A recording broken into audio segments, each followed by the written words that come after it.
ಇನ್ನು ಕುವೆಂಪು ಅವರ ವೇದ ವಾಕ್ಯ ತೆಗೆದು ಹಾಕೋದು ಕೆಟ್ಟ ಸಂಸ್ಕೃತಿ. ಇಡೀ ಸರ್ಕಾರ ಇದರ ಹಿಂದೆ ಇದೆ ಅಂತ ಅನ್ನಿಸ್ತಾ ಇದೆ. ಈ ರೀತಿಯ ಅನುಮಾನವನ್ನು ವ್ಯಕ್ತಪಡಿಸಿದ್ದಾರೆ ವಿಧಾನಸೌಧದಲ್ಲಿ ವಿಪಕ್ಷ ನಾಯಕ ಆರ್ ಅಶೋಕ್ ಅವರು. ಕುವೆಂಪು ವೇದವಾಕ್ಯ ತೆಗೆದು ಮಣಿವಣ್ಣಂದು ಹಾಕಿದ್ದಾರೆ.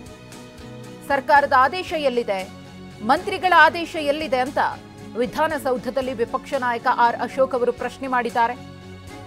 ಪ್ರಧಾನ ಕಾರ್ಯದರ್ಶಿ ಹುಚ್ಚುಹುಚ್ಚಾಗಿ ಬದಲಾಯಿಸಿದ್ದಾನೆ ಅಂತ ಏಕವಚನದಲ್ಲಿ ವಾಗ್ದಾಳಿಯನ್ನು ನಡೆಸಿದ್ದಾರೆ ಆರ್ ಅಶೋಕ್.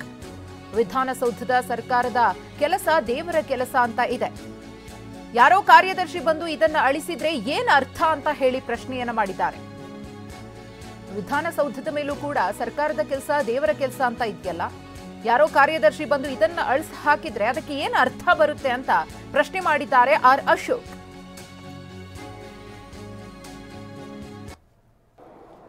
ಕುವೆಂಪು ಅವರ ಈ ವೇದವಾಕ್ಯವನ್ನು ತೆಗೆದುಹಾಕುವಂಥದ್ದು ಇದೊಂದು ಕೆಟ್ಟ ಸಂಸ್ಕೃತಿಯನ್ನು ಸರ್ಕಾರ ಮಾಡಿದೆ. ನನಗನ್ಸುತ್ತೆ ಇದರಿಂದ ಸರ್ಕಾರ ಪೂರ್ತಿ ಇದೆ ಅಂತ ಅನಿಸುತ್ತೆ. ಮೊನ್ನೆ ಶಾಲೆಗಳಲ್ಲಿ ಗಣೇಶನ ಪೂಜೆ ಮಾಡೋಂಗಿಲ್ಲ, ಸರಸ್ವತಿ ಪೂಜೆ ಮಾಡೋಂಗಿಲ್ಲ ಅಂತ ಆದೇಶ ಹೊರಡಿಸ್ತಾರೆ. ಅದೇನಾಯ್ತೋ ಗೊತ್ತಿಲ್ಲ, ಇಮಿಡಿಯೇಟಾಗಿ ವಾಪಸ್ ತೆಗೆದು ಈಗ ಮತ್ತೊಂದು ಕತೆ.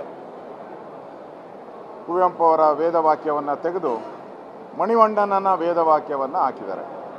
ಸರ್ಕಾರದ ಆದೇಶ ಎಲ್ಲಿದೆ, ಮಂತ್ರಿಗಳ ಆದೇಶ ಎಲ್ಲಿದೆ, ಎಲ್ಲೂ ಕಾಣಿಸ್ತಾ ಇಲ್ಲ. ಇದುವರೆಗೂ ನಮಗೆ ಮಂತ್ರಿಗಳ ಆದೇಶ ಎಲ್ಲೂ ಪ್ರತಿ ಸಿಕ್ಕಿಲ್ಲ ನಮಗೆ.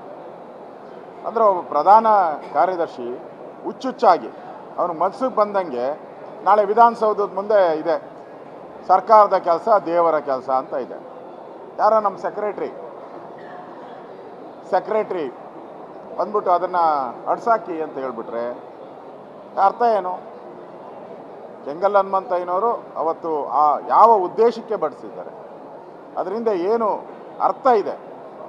ಇದೊಂದು ದೇವ್ರ ಕೆಲಸ, ಇಲ್ಲಿ ಬರೋರೆಲ್ಲ ಭ್ರಷ್ಟಾಚಾರ ಆಗಬಾರ್ದು ಅನ್ನೋ ತಿಳುವಳಿಕೆಯನ್ನು ಹೇಳೋದಕ್ಕೋಸ್ಕರ ಮಾಡಿದ್ದಾರೆ. ಆದರೆ ಇದು ಮಕ್ಕಳು ಕೈ ಮುಗಿದು ಒಳಗಡೆ ಬನ್ನಿ ಅಂತಂದರೆ ತಪ್ಪೇನು? ಬೇರೆ ದೇಶದ ಪ್ರಧಾನಿಗಳು ರಾಷ್ಟ್ರಪತಿಗಳು ನಮ್ಮ ದೇಶಕ್ಕೆ ಬಂದಾಗ ಅವರು ಕೈ ಮುಗಿತಾರೆ. ಅಂಥದ್ರಲ್ಲಿ ಈ ಕೇಡು ಸರ್ಕಾರ, ಈ ಕೇಡುಗಾಲ ಬಂದಿರೋ ಸರ್ಕಾರ ಈ ಒಂದು ಹೇಳಿಕೆಯನ್ನು, ಈ ಒಂದು ಬರಹವನ್ನು ಅವಾಗೆ ಆದೇಶ ಇಲ್ದೇ ಚೇಂಜ್ ಮಾಡಿದ್ದಾರೆ. ಇದೇನು ತೊಗಲಕ್ ದರ್ಬಾರ? ಕುವೆಂಪು ಅವರ ಈ